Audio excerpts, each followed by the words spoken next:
zares, líderes del Partido Comunista y presidentes han gobernado Rusia. Pero sin importar la era o contexto social, estos líderes se han debatido con las mismas dos problemáticas que han puesto en jaque la mismísima existencia del Estado ruso.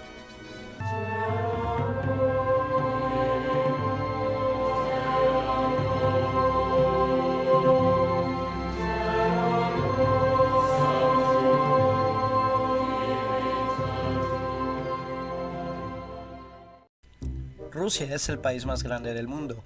Puedes poner a México casi 9 veces dentro de Rusia o Colombia 15 veces. Sin embargo, su población es solo ligeramente más grande que la de México. 75% de la masa terrestre de Rusia está en Asia y el restante está en el continente europeo. Sin embargo, 3/4 partes de Rusia viven en la parte de Europa y la mayoría de sus decisiones están enfocadas en esa parte de la población y en defender la capital, Moscú.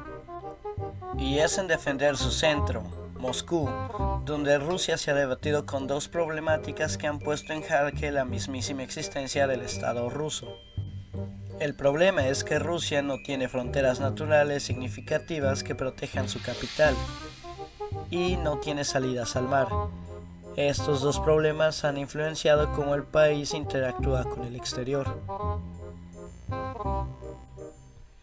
Rusia está tan cerca de Ámsterdam, Países Bajos, como de Taipei, Taiwán. Además, Moscú está resguardada al oriente por los montes Urales.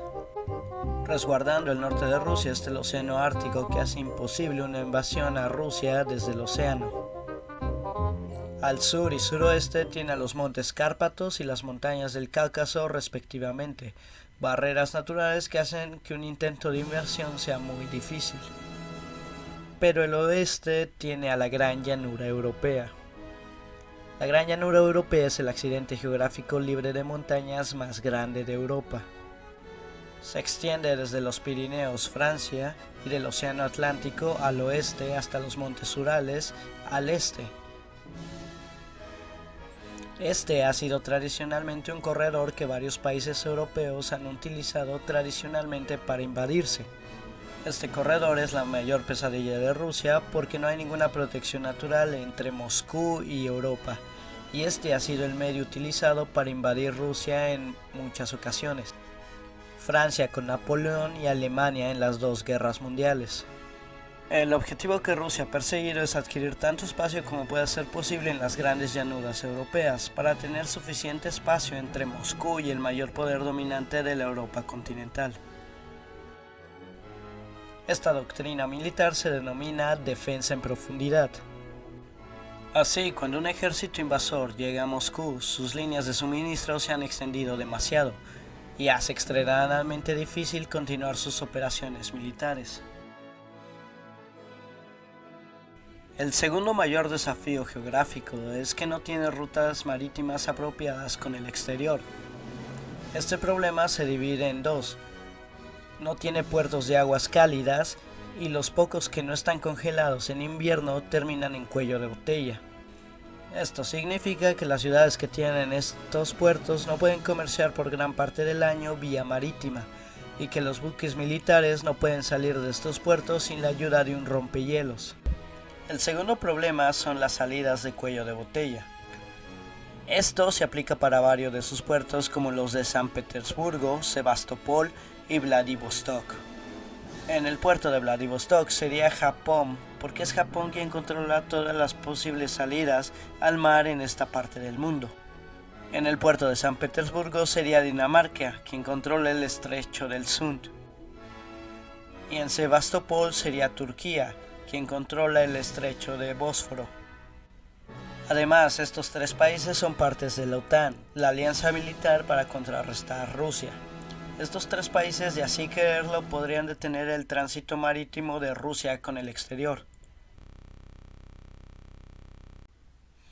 El que no tenga fronteras naturales y el que no tenga puertos de aguas cálidas que den directos a algún océano han forjado la política y mentalidad de Rusia y sus interacciones con el exterior. Esto explica por qué cuando Ucrania empezó a tener una cercanía hacia la Unión Europea, Rusia decidió actuar y anexarse Crimea. No era un asunto de si debía o no, era un asunto de vida o muerte para Rusia. No podían permitirse perder uno de sus 3 puertos de aguas cálidas.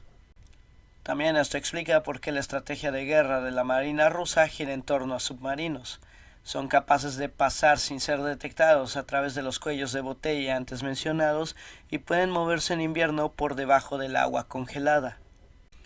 También explica por qué intentan atraer a tantos países como sea posible dentro de su órbita de influencia, para así poder tener más espacio entre Europa y Moscú y crear una mejor defensa en profundidad.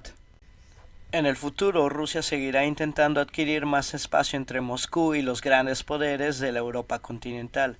Principalmente se enfocará en exmiembros del Pacto de Varsovia y países que formaban parte de la antigua Unión Soviética. Pero ya no intentará expandirse de manera tan agresiva como hasta ahora debido a la poca natalidad que Rusia va a experimentar dentro de pocos años.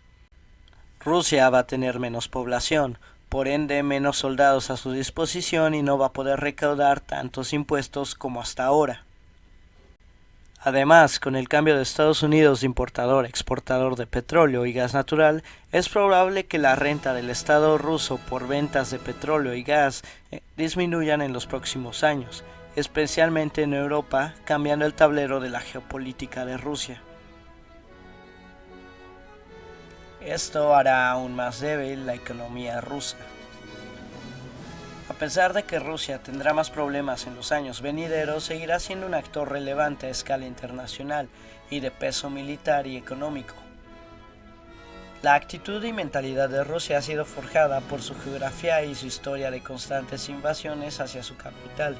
Por eso la actitud que Rusia ha tomado desde cierto punto de vista es no solo comprensible, sino razonable.